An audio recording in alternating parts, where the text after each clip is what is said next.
Yes. Hello everyone. Welcome to my CDP and psychology class for all great teacher aspirants, for all of other states. My dear, जैसा कि आपको पता है हम लोग discussion कर रहे थे अपनी क्लास में, सीडीपी की इस क्लास में, साइकोलॉजी की इस क्लास में डिफेंस मैकेनिज्म की बात कर रहे थे, रक्षा युक्तियों की बात कर रहे थे, जो कि सभी, चाहे वो सीटेट का एग्ज़ाम हो, चाहे वो यूपी टेट हो, चाहे वो बिहार टेट हो, चाहे वो एचपी हो, कहीं पर भी एमपी टेट हो, आप सभी प्रकार की शिक्षक भर्ती परीक्षाओं के लिए और साथ साथ आप लोग जो भी टीचर एलिजिबिलिटी टास्क हैं उनके लिए ये वाला जो कॉन्सेप्ट है बहुत इम्पोर्टेंट है, बहुत ही शानदार है। तो ज़रूरी है, आपको ध्यान से पढ़ना चाहिए, एक एक चीज़ को, एक एक कंसेप्ट को विद एग्जाम्पल्स हमें समझना चाहिए। तो माय डियर, डिफेंस मैकेनिज्म में आज जो नेक्स्ट डिफेंस मैकेनिज्म की बात करते हैं वो है हमारा डे ड्रीम्स, दैट इज़ मन तरंग, जिसे हम लोग क्या कहते हैं, दिवा स्वप्न के नाम से जानते हैं या मन तरंग के नाम से जानते हैं, जिन्हें डे ड्रीम्स कहा जाता है, यानी दिन में सपने देखना। और दिन में सपने कैसे देखते हैं? जागती हुई आंखों से, जागती हुई आंखों से, होशो हवास में, जब हम जो जिंदगी में जो डिसीजन लेते हैं, जो डिटरमाइंड होते हैं, जो डिवोटी होते हैं जिस किसी कार्य के प्रति, निश्चित रूप से वो कहीं ना कहीं हमारे जहन में, हमारी रगों में बस जाता है। ठीक वैसे ही आपको पता है डॉक्टर एपीजे अब्दुल कलाम भी कहा करते थे, जो सोते समय रात को सपने आते हैं वो सपने नहीं होते, सपने तो वो होते हैं जो आपको सोने नहीं देते माय डियर। ठीक वैसे ही यहाँ पर आप जीती जागती अपनी खुली आंखों से कुछ सपने देख रहे हैं, है ना, और ऐसे सपने जिनके पूरा होने की संभावना ना के बराबर हो, उन्हें कहते हैं दिवा स्वप्न। क्योंकि सपने तो सोते समय आते हैं, जागती हुई आंखों से तो हम लोग चेतन मन में कार्य, चेतन मन के द्वारा कार्य करते हैं। तो ठीक वैसे ही माय डियर, दिवा स्वप्न वे होते हैं, डे ड्रीम्स वे होते हैं जब कोरी कल्पना, खोखली कल्पना जिसे आप कह सकते हैं, जिसमें सिर्फ कल्पना हो, सिर्फ विचार हो, सिर्फ चिंतन हो, ठीक है ना, जहां पर जैसे कोई बालक है, कोई व्यक्ति है जो कल्पना कर रहा है कि काश मैं हवा में उड़ रहा होता पक्षियों की भांति, मैं ये करता, मैं वो करता, मैं वहाँ जाता, मैं इस प्रकार से उसको प्रॉब्लम क्रिएट करता, उसके लिए हेल्प करता, इस प्रकार के सपने देखना। हवाई किले बनाना, क्या हवा में कभी किले बनते हैं? नेवर, कभी नहीं बनते फोर्ट्स। लेकिन यहाँ पर एक व्यक्ति हवा में किले बनाने की बात करता है। आप बैठे यहाँ हैं, आपका प्रेजेंट बॉडी एंड माइंड यहाँ पर है, लेकिन आप अपने मन मस्तिष्क और आपके काल्पनिक वैचारिक दृष्टिकोण से आप लंदन ब्रिज की सैर कर रहे हैं। दैट इज डे ड्रीम्स, ये है दिवा स्वप्न। ठीक वैसे ही एक बालक, एक व्यक्ति जिसकी शादी नहीं हुई, विवाह नहीं हुआ, वह अपने विवाह का सपना देखता है। क्या देखता है? घोड़ी पर बैठकर, घोड़ी पर बैठकर, है ना, डांस करते हुए अपनी पड़ोसन के यहाँ तोरण मारता है। क्या कभी संभव है? नहीं। इसे हम कहते हैं दिवा स्वप्न। वास्तव में, हकीकत में व्यक्ति जिन इच्छाओं की पूर्ति हकीकत में चेतन में नहीं कर पाता है, उनकी पूर्ति, उन इच्छाओं की पूर्ति स्वप्नों के माध्यम से कर लेना, और स्वप्नों के माध्यम से करके अपने मानसिक तनाव को दूर कर लेना, दिवा स्वप्न कहलाता है। क्या कहलाता है? दिवा स्वप्न। तो देख लेते हैं क्या है। जब व्यक्ति हकीकत में जिन इच्छाओं की पूर्ति या प्राप्ति नहीं कर पाता है, वास्तव में तो नहीं कर पाता है, प्रयास बहुत किया, मेहनत बहुत की, उन्हें दिवा स्वप्न या कल्पनाओं के आधार पर पूरा करना ही दिवा स्वप्न रक्षा युक्ति है। 101%, ठीक है ना। When fulfilling the desires which a person is not able to fulfill or achieve in reality on the basis of daydreams or fantasies is a daydream defense trick। Simple सी, जैसे एक लड़का अपने दिवा स्वप्नों, कल्पनाओं के माध्यम से महंगी लग्जरी कार की बगल वाली सीट पर अपनी प्रेमिका को बिठाकर पूरे समाज की सलामी लेता है। क्या ये संभव है? समाज बेवकूफ़ है जो उस प्रेमी जोड़े को अपनी सलामी देगा, सल्यूट करेगा? इट्स नॉट पॉसिबल, ये संभव नहीं है, ये बिल्कुल भी संभव नहीं है। तो इसको हम अगर समझें, जाने, तो इसका मीनिंग यही होता है इसको हम इसी ढंग से समझ सकते हैं कि वास्तव में जिसका कभी कोई लेना देना ही नहीं है इन सब चीज़ों से, लेकिन वह जो बहुत निरा गरीब है, निर्धन परिवार से बिलोंग करता है, उसके बावजूद वह एक लग्जरी कार में, मर्सिडीज बेंज में, और मर्सिडीज बेंज खरीदता है अपने सपनों के माध्यम से, ठीक है ना, सिर्फ कल्पनाओं में खरीदता है, याद रखना, और अपनी बगल वाली सीट पर प्रेमिका को बिठाता है। ये और भी गजब की बात है। और फिर पूरे समाज की, पूरे मोहल्ले की, पूरे कॉलोनी की सल्यूट लेता है। इट्स नॉट पॉसिबल, ये तो नामुमकिन सी बात है, लेकिन ये देवा स्वप्न है भाई, और स्वप्नों में तो कुछ भी हो सकता है, राइट। चलिए नेक्स्ट बात करते हैं। देखो एक और एग्जाम्पल है, जिन बालकों को पढ़ने में मन नहीं लगता है वे दिवा स्वप्नों के माध्यम से अपना विषय टॉप कर रहे होते हैं। बिल्कुल, the children do not feel like studying, they are topping their subject through day dreams, ठीक है ना। हवाई किले बनाना, हवाई मेकिंग फोर्ट इन एयर, असामाजिक प्रवृत्तियों को छोड़कर सामाजिक प्रवृत्तियों में लीन हो जाना शोधन या मार्गांतीकरण कहलाता है। ये अलग एक रक्षा युक्ति है जिसे हम लोग ऑलरेडी डिस्कस कर चुके हैं। शोधन या मार्गांतीकरण यानी एक बिल्कुल 100% यह अलग कॉन्सेप्ट है, लेकिन दिवा स्वप्न अलग है। दिवा स्वप्न का मतलब होता है हवाई किले बनाना, मन तरंग, मन में तरंगे उठना, विचार आना, कल्पनाएं करना, सोचना, चिंतन करना। हकीकत में, वास्तविकता में उसका कोई वजूद नहीं होता, लेकिन कल्पनाओं में सिर्फ उसी का वजूद होता है, सिर्फ वही सब कुछ होता है, उसे हम डे ड्रीम्स कहते हैं। तो विश्वास करता हूं ये डे ड्रीम वाली जो डिफेंस मैकेनिज्म है वो अच्छे से समझ में आ गई होगी, क्योंकि जब हम मानसिक तनाव से पीड़ित हों और हकीकत में उस मानसिक तनाव को हम दूर नहीं कर पा रहे हों अपने प्रयासों से, तो फिर स्वप्नों के आधार पर उस तनाव को दूर करना दिवा स्वप्न रक्षा युक्ति का सहारा लेना कहलाता है। ठीक है माय डियर, चलिए आगे बात करते हैं। देखो एक रक्षा युक्ति है जिसका नाम है मार्गांतीकरण। मार्गांतीकरण या शोधन या शुद्धिकरण, इंग्लिश में इसको कहते हैं सब्लिमेशन।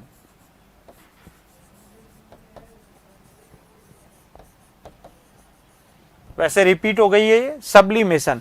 सब मार्गांतीकरण यानी मार्ग दूसरा बदलना, मार्ग ही बदल देना। जब कोई बालक, जब कोई व्यक्ति कोई कार्य कर रहा है, कोई क्रिया कर रहा है और वो क्रिया असामाजिक है, अनुचित है, गलत है, तो फिर उस अनुचित, गलत, असामाजिक क्रिया को सही रूप में प्रस्तुत करना, अभिव्यक्त करना क्या कहलाता है? मार्गांतीकरण कहलाता है। यानी अनुचित मार्ग से उचित मार्ग की ओर प्रवृत्त करना, यानी रास्ता ही दूसरा बदल देना। जैसे एक बालक अपनी ताकत का, अपनी बहादुरी का, अपनी उस साहसपन का क्या करता है? व्यर्थ गंवाता है। कैसे? अपने मित्रों को पीटकर, अपने क्लास के संगी साथियों को पीटकर। तो फिर आप क्या कर रहे हैं? बीइंग ए टीचर, आपको चाहिए कि आप उस बच्चे को उस असामाजिक प्रवृत्ति से छुड़ाकर, उससे दूर करके आपको सामाजिक प्रवृत्ति में बदलना है। कैसे? आप बच्चे को कहो आप पहलवान बन जाओगे, आप में इतनी ताकत है, आप इतने बहादुर हो, आप इतने साहसी हो, आप इतनी हिम्मत वाले हो, आप खिलाड़ी बन सकते हो, आप धावक बन सकते हो, आप अच्छे रेसलर बन सकते हो। ठीक है, इसका मतलब यही होता है कि यहां पर असामाजिक प्रवृत्तियों को छोड़कर सामाजिक प्रवृत्तियों में लीन हो जाना या सामाजिक प्रवृत्तियों में बदल देना शोधन या मार्गांतीकरण कहलाता है। बहुत गजब की रक्षा युक्ति है, गजब की रक्षा युक्ति है कि किसी भी बालक की, किसी भी व्यक्ति की असामाजिक अनुचित कार्यों को उचित कार्यों की ओर प्रवृत्त करना, बदलना, ये क्या है? शोधन या मार्गांतीकरण है। Anti social living the trends and getting absorbed in the social trends in is called purification या sublimation। एग्जाम्पल भी दिया है। एक बालक द्वारा दूसरी कक्षा के सहपाठी बालकों को मारने पर, पीटने पर या झगड़ा करने पर प्रस्तुत बहादुरी, निडरता, साहस या उसकी ऊर्जा की मार्गांतीकरण द्वारा पहलवान खिलाड़ी मुक्केबाज बनाने हेतु परिवर्तित करना मार्गांतीकरण है। जो बालक अपनी कक्षा के साथियों को पीट रहा था, आपने उसकी बहादुरी का, आपने उसकी निडरता का, आपने उसकी हिम्मत का क्या किया, क्या कर दिया, उसको दूसरा मार्ग दिखला दिया, पहलवान खिलाड़ी मुक्केबाज बनने वाला। ठीक है, इसी को कहते हैं। इसी प्रकार प्रेम में असफल व्यक्ति द्वारा युद्ध भूमि में वीरता को प्राप्त करना, अपन ऑलरेडी डिस्कस भी कर चुके हैं इसको, लेकिन एक बार पुनः आया, हमने समझ लिया ढंग से। ठीक है ना, तो प्रेम में असफल व्यक्ति द्वारा युद्ध भूमि में वीरता को प्राप्त करना, है ना। प्रेम में तो असफल रहा, लेकिन युद्ध भूमि में प्राणोत्सर्ग कर दिया। क्या कर दिया भाई, वहां पर फेलियर व्यक्ति युद्ध भूमि में जाके, है ना, बैटल एरिया में जाके क्या करता है, अपने प्राणों का उत्सर्ग कर देता है, अपना बलिदान कर देता है, अपने आप को न्यौछावर कर देता है। ठीक है, यह है मार्ग बदलना। कोई बात नहीं, वहां फेल हुआ, कोई दिक्कत नहीं, लेकिन दूसरी जगह अपना एक इतिहास लिख दिया। चलिए, अगली रक्षा युक्ति है माय डियर, प्रतिगमन, रिग्रेशन। गजब की रक्षा युक्ति है। आजकल बहुत बार एग्जाम्पल ये पूछा जाता है इसके बारे में। प्रतिगमन, प्रति का मतलब पीछे, यहां पर प्रति का मतलब क्या है बेटा, पीछे, और गमन का मतलब है जाना। गमन का मतलब है जाना। कहां जाना, पीछे की तरफ जाना, सीधे से अर्थ में, अर्थात पीछे की ओर जाना। और पीछे की ओर जाना मतलब अपने अतीत में जाना, अपने इतिहास में जाना। ठीक है ना, वर्तमान कोई स्थिति आपको तनाव देती है, सामने की वस्तु स्थिति से आप परेशान हैं, पीड़ित हैं, दुखी हैं रोज रोज, तब क्या होता है, और जनरली ऐसा होता है, शादी के बाद जो परेशानियां, जो कुसमायोजन का शिकार होता है व्यक्ति, चाहे वो महिला हो चाहे वो पुरुष हो, तब उसे अपना बचपन याद आता है। काश हम ऐसे खेला करते थे, आज कहां आ गए हैं, है ना। तो व्यक्ति को अपने पूर्व जीवन की याद आना, अपने हसीन पलों की ओर लौटना प्रतिगमन है। क्या है, प्रतिगमन है, रिग्रेशन। जब व्यक्ति को वर्तमान की किसी घटना, विचार अथवा अवधारणा से तनाव, अथवा अवधारणा से क्या हो, तनाव या पीड़ा होती है ना, तब वह अपने बचपन की यादों, किसकी यादों बेटा, बचपन की यादों अथवा जीवन के बीते हुए सुखद पलों को याद करके वह प्रतिगमन रक्षा युक्ति का सहारा ले लेता है। आज कोई तनाव हो, कोई पीड़ा हो, कोई कष्ट हो, कोई परेशानी हो, तो ऐसी स्थिति में वह क्या करता है, अपने सुखद पलों को याद करके प्रतिगमन रक्षा युक्ति का सहारा ले लेता है। ठीक है, इसी को हम क्या कहते हैं, प्रतिगमन। When a person is made or hurt by some event, idea or concept of the present, then he takes the help of regression defense method by remembering his childhood memories or happy moments of his life. जैसे एक वृद्ध व्यक्ति द्वारा बच्चे की तरह फूट फूट कर रोना। बिल्कुल, एक वृद्ध व्यक्ति को आप देखिएगा, जब बिल्कुल बुढ़ा हो जाता है, दादाजी दादी माँ को, तब वे पता है बच्चे की तरह काम करते हैं, जिद करना, रोने लग जाना अगर कोई चीज आपने नहीं दी तो एक वृद्ध व्यक्ति जो इतनी उम्र को पा चुका है, उसके बाद वह अपने बचपन को याद करके रोता है। क्यों? क्योंकि आज उसे वो चीजें नहीं मिलती। तो एक वृद्ध व्यक्ति द्वारा बच्चे की तरह फूट फूट कर रोना, या फिर हम यूं कहें, एक और एग्जाम्पल कहें, एक लड़की का विवाह होता है और विवाह के बाद जब वह अपने ससुराल से अपने मायके में वापस आती है, तो वह अपनी माँ की गोद में सिर रखकर फुट फुट कर रोती है। क्यों रोती है? क्योंकि उसको जैसे ही वो मायके में आती है तो उसके जीवन का जो अतीत है वो सब याद आता है, और उन पक्षियों को, उस वातावरण को, उस माँ को, उस घर को देखकर उसे स्वतः ही रोना आ जाता है। उसकी जीवन की पीछे की याद ताजा हो जाती है। इसे कहते हैं प्रतिगमन। क्या कहते हैं दोस्त? प्रतिगमन। चलिए देखिएगा, एक और एग्जाम्पल हम लोगों ने, 10 वर्षीय बालक द्वारा घुटनों के बल चलना। एक 10 साल का बच्चा है और वो घुटनों के बल चल रहा है, यानी बिल्कुल वो अपने बचपन में वह अपनी पिछले दिनों को याद कर वैसी प्रतिक्रिया, वैसा ही कार्य कर रहा है, इसे कहते हैं रिग्रेशन। ठीक है ना। बड़े बालक द्वारा अंगूठा चूसना, बड़ा बालक हो गया है और अभी भी अंगूठा चूस रहा है, तो ये क्या है?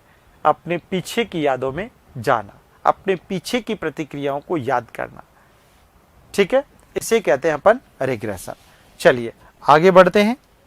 ये रहा, नेक्स्ट है पृथक्करण या पलायन, सेपरेशन या आइसोलेशन भी अभी इसे कह सकते हैं।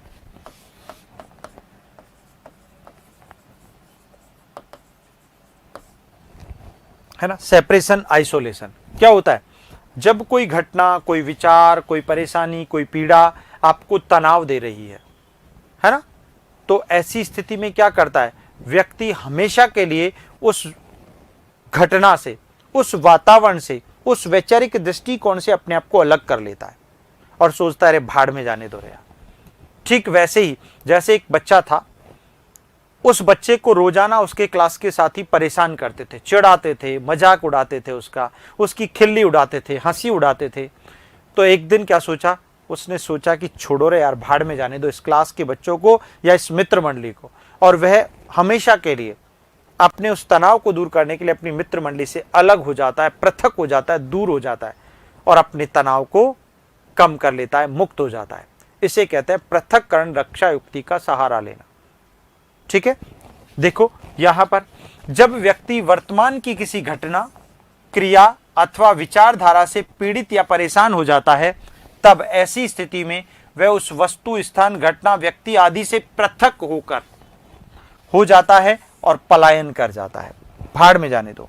When a person gets troubled or troubled by any event, action or ideology of the present, then in such a situation he separates from that object, place, event, person, etc. and runs away and migrated from that environment. जैसे एक बालक को उसकी मित्र मंडली द्वारा बार बार चिढ़ाने पर, परेशान करने पर वह हमेशा के लिए अपनी मित्र मंडली से पृथक या दूर हो जाता है, उसे कहते हैं पृथक्करण रक्षा युक्ति का सहारा लेना, उस उपाय को अपनाना जिससे वह अपने उस तनाव को दूर कर सके, उससे बच सके। ठीक है दोस्तों, चलिए आगे बढ़ जाते हैं। नेक्स्ट, अंतःक्षेपण बहुत अच्छी रक्षा युक्ति है। अंतर्वेशन, इंट्रोजेक्शन जिसे कहते हैं। अंतःक्षेपण, अंतःक्षेपण बहुत अच्छी रक्षा युक्ति है और इसका मतलब क्या होता है आप समझिएगा। ये आपका सीडीपी का बहुत ही शानदार टॉपिक है जो आपको सभी ग्रेड टीचर एग्जाम्स में, फॉर ऑल इंडिया जो भी टीचर एग्जाम्स होती हैं उनमें आपको बहुत हेल्प करने वाला है, जिसे हम लोग एडजस्टमेंट और माल एडजस्टमेंट के रूप में पढ़ते हैं और खासकर डिफेंस मैकेनिज्म से क्वेश्चन जरूर आता है। ठीक है ना। तो देखो, इस रक्षा युक्ति की सहायता से व्यक्ति दूसरों के भावों को, विचारों को एवं अनुभूतियों के अनुसार ही अपने भावों या विचारों का अनुकूलन कर लेता है। मतलब कैसा? दूसरों के भावों में अपने भावों को मिलाना, है ना। कोई सामने वाला व्यक्ति, उसको प्रॉब्लम हुई है, वो परेशान है, पीड़ित है, वो रो रहा है, तो आपको भी रोना आ रहा है, आप भी रो रहे हैं। किसी के घर में किसी की डेथ हो गई है, उसके पेरेंट्स, उसके परिजन जो है रो रहे हैं, है ना, तो आपको भी उन्हें देखकर रोना आ जाए, उसे कहते हैं अंतःक्षेपण। ठीक है। और अगर आपने सिर्फ उस जगह पर सहानुभूति के 2 शब्द कहे तो फिर वो अंतःक्षेपण नहीं है ना। अरे यार अच्छा नहीं हुआ, ईश्वर को ऐसा नहीं करना था, आपने 2 शब्द कह करके पल्ला झाड़ लिया, तो that's not introjection according to psychological theory. ठीक है, सो गलत है ये। तो with the help of this defense mechanism a person adapts his feelings or thoughts according to the feelings, thoughts and experiences of others। बिल्कुल ठीक है ना। किसी व्यक्ति की दुर्घटनावश मृत्यु होने पर उसके परिजनों के साथ सहानुभूति संबंधी कष्ट व पीड़ा का अनुभव होना चाहिए, ऐसा लगना चाहिए, ऐसा फील आपको भी होना चाहिए जैसा उनको हो रहा है, तो अंतःक्षेपण है। और सिर्फ सहानुभूति के 2 शब्द कहे तो अंतःक्षेपण नहीं है, याद रखना।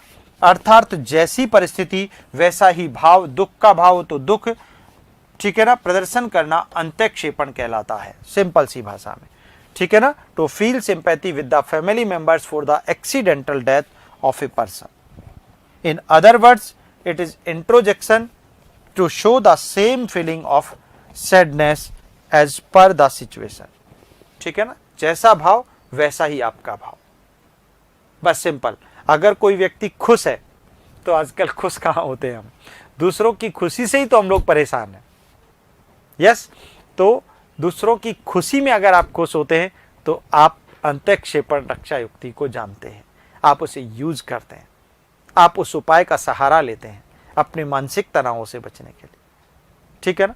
लेकिन यहाँ पर तो सिलेक्शन पड़ोसन का होता है और खाना पीना हम छोड़ देते हैं, है ना। तो ऐसा नहीं करें, अंत्यक्षेपण रक्षा युक्ति का सहारा लें। चलिए नेक्स्ट, निरसन, एटोनमेंट, अच्छी रक्षा युक्ति है एटोनमेंट, निरसन।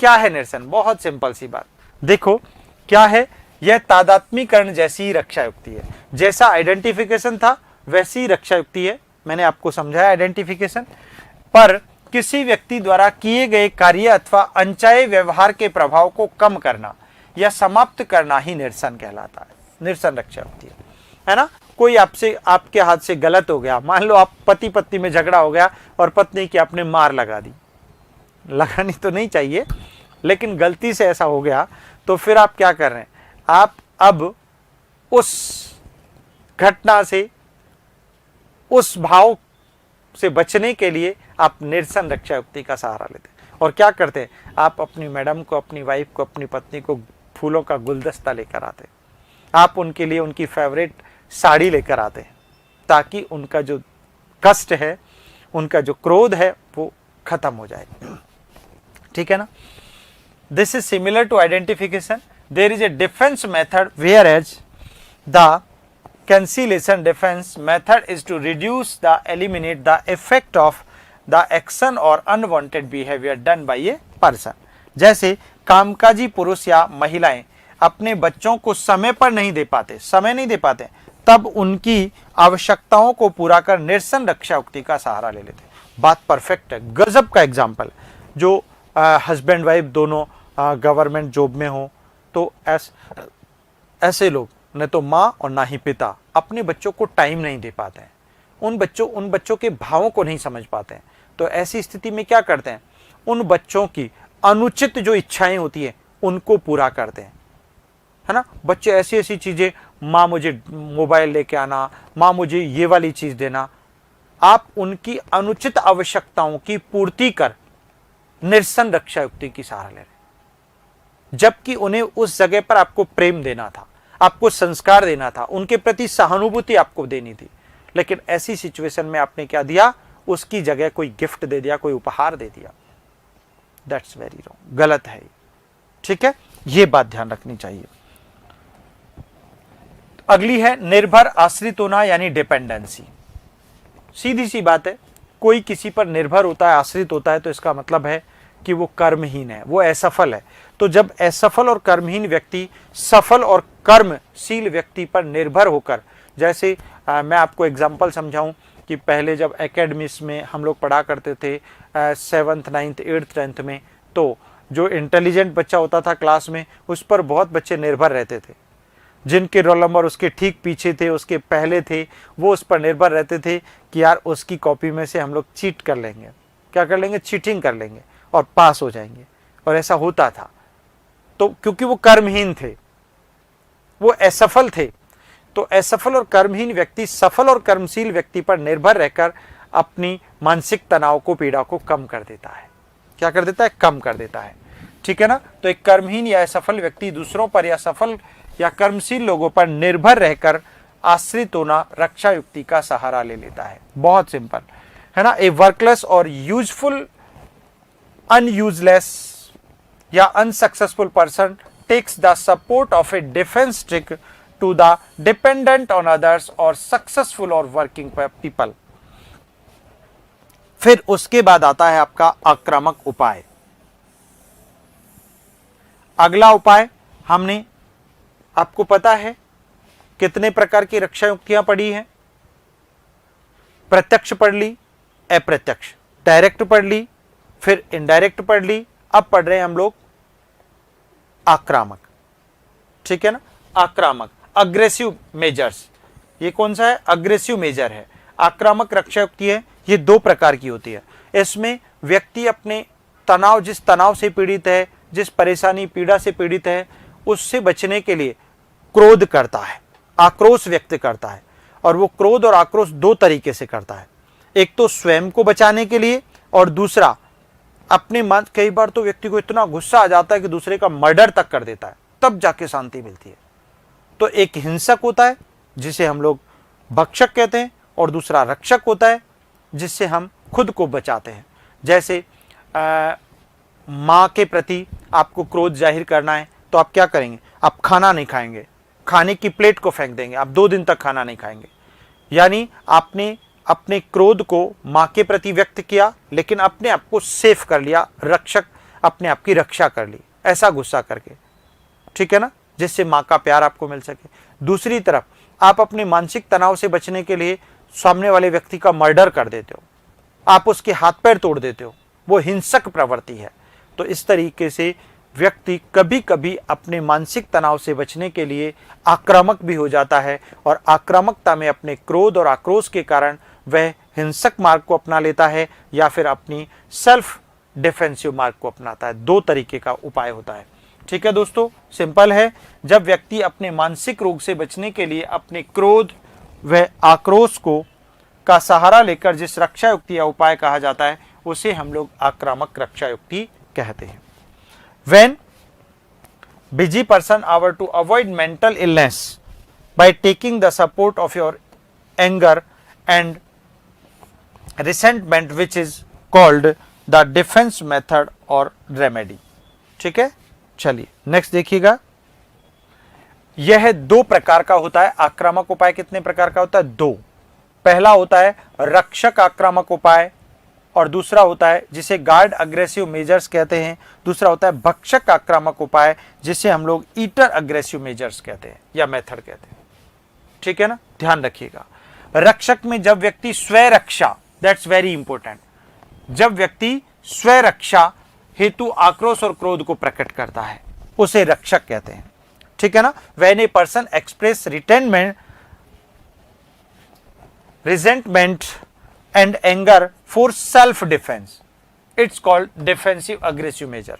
ठीक है ना, ये होता है। दूसरा होता है हिंसक। इसके अंतर्गत व्यक्ति अपने मानसिक रोग से बचने के लिए, अपने तनाव को, अपने कष्ट को, अपनी पीड़ा को दूर करने के लिए क्या करता है? सीधा हिंसक प्रवृत्ति, झगड़ा करना, मारपीट करना, कत्ल कर देना, खून खराबा कर देना, ऐसे उस भाव को अपना लेता है, ऐसे उस कार्य को अपना लेता है, उसे कहा जाता है भक्षक आक्रामक उपाय।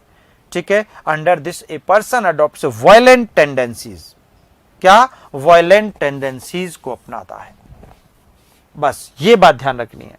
ठीक है, जिसमें क्वेलरिंग हो गई, फाइटिंग हो गई, ठीक है ना, to avoid his mental illness, जिससे कि वो अपने मानसिक बीमारी से, मानसिक रोग से, अपने मानसिक तनाव से, टेंशन से बच सके।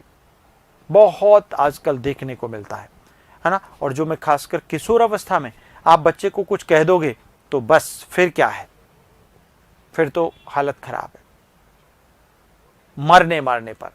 आजकल देखो बच्चे कई बार तो खुद को इतना क्रोध भर जाता है कि खुद को सजा देकर सुसाइड तक कर लेते, जब सामने वाले व्यक्ति पर बस नहीं चलता है तो ऐसा होता है।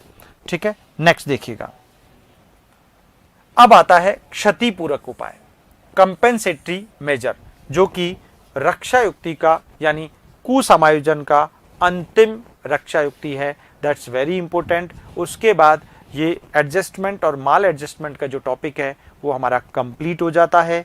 ठीक है, बहुत अच्छा टॉपिक है, शानदार टॉपिक है। 100% आप किसी भी स्टेट से बिलोंग करते हो, मैटर नहीं करता। ग्रेड टीचर एग्जाम में चाहे आप पीजीटी, टीजीटी या पीआरटी किसी भी सेगमेंट के एस्पायरेंट है, जरूर क्वेश्चन पूछा जाता है। ठीक है ना।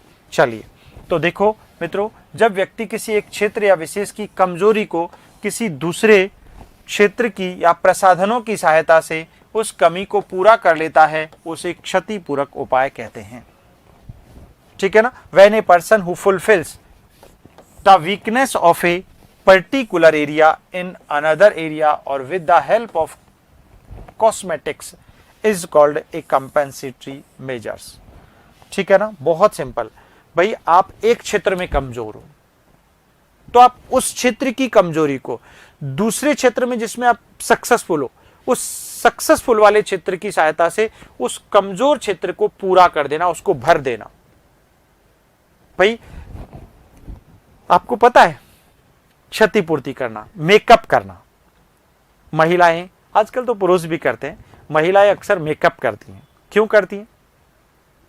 अपनी सुंदरता को बढ़ाने के लिए। और कौन करते हैं? जो सुंदर नहीं है, यानी जो सुंदर, यानी जिनकी कमजोरी सुंदरता नहीं है, कुरूपता है। क्या है? कुरूपता। तो वो अनेक प्रकार के सौंदर्य प्रसाधनों का, कॉस्मेटिक्स का प्रयोग कर अपनी उस कमजोरी को क्या करती है? दूर कर अपने मानसिक तनाव से बचने का प्रयास करते हैं।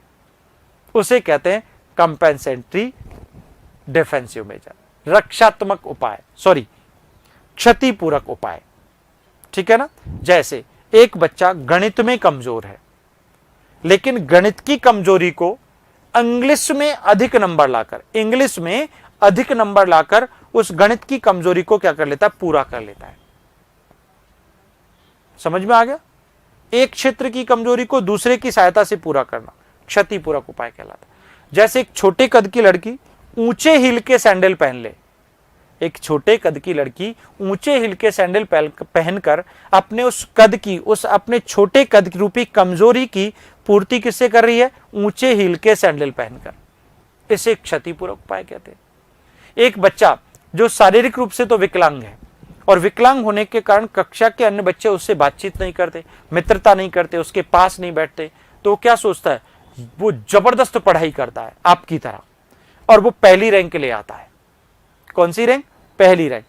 और पहली रैंक लाते ही सारे बच्चे उसके मित्र बनने लगते हैं, उसके नजदीक बैठने लगते हैं, क्योंकि उस बच्चे ने अपनी शारीरिक विकलांगता की कमजोरी को कक्षा में प्रथम स्थान लाकर पूरा कर लिया। इसे कहते हैं क्षतिपूरक उपाय। क्या कहते हैं माय डियर? क्षतिपूरक उपाय, कंपेंसेटरी डिफेंसिव मेजर। जैसे शारीरिक रूप से विकलांग एक बालक अच्छी मेहनत करके कक्षा में प्रथम स्थान प्राप्त कर लेता है, इसे क्षतिपूर्ति कहते हैं, है ना। A physically challenged child gets the first position in the class by working hard, this is called compensation, क्षतिपूर्ति। परफेक्ट, शानदार, गजब का एग्जाम्पल है। क्लियर है सभी को? चलिए देखो इसका एक एग्जाम्पल अभी मैंने बताया जस्ट आपको। एक छोटे कद की लड़की ऊंचे हील के सैंडल पहनकर अपने कद की क्षतिपूर्ति कर लेती है। क्या कर लेती है? कद की क्षतिपूर्ति। A petty girl compensates for her height by wearing high heeled sandals. ठीक है, क्लियर है। नेक्स्ट, गणित में कमजोर एक बालक अपने प्रिय विषय हिंदी में अच्छे अंक ला करके प्राप्त कर गणित की कमजोरी को पूरा या संतुलित कर लेता है। गणित में कम नंबर आए कोई बात नहीं, लेकिन वो हिंदी को इतना जबरदस्त तैयार करता है, इतने शानदार टॉप क्लास के नंबर लाता है कि गणित की कमजोरी को बैलेंस कर लेता है, गणित की कमजोरी को भर लेता है, दूर कर लेता है, और फिर भी वो टॉप पर रहता है।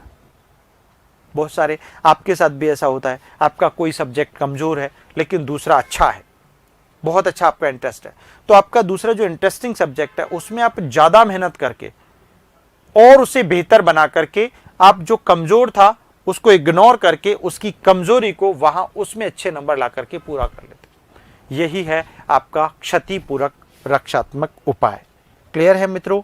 तो प्यारे दोस्तों, ये था आपके बिल्कुल समायोजन और कुसमायोजन से रिलेटेड टॉपिक, जिसमें मानसिक रोग हम लोगों ने डिस्कस किए, डिफेंसिव मेजर्स हम लोगों ने डिस्कस किए, जिसमें डिफेंसिव मेजर्स में या डिफेंसिव मेथड्स में हम लोगों ने direct defensive methods, indirect defensive methods, उसके अलावा अग्रेसिव डिफेंसिव मेथड्स यानी आक्रामक, और लास्ट में कंपेंसेटरी डिफेंसिव मेथड्स की या मेजर्स की हम लोगों ने बात की। क्लियर? उससे पहले हम लोगों ने मेंटल डिजीज, मेंटल इलनेस की बात की थी, और उससे भी पहले हम लोगों ने बात की एडजस्टेबल पर्सनैलिटी की क्या क्या कैरेक्टरिस्टिक्स होती हैं उनकी। ठीक है मित्रों, तो आज की क्लास को हम लोग यहीं पर विराम देते हैं। थैंक यू, धन्यवाद, नमस्कार।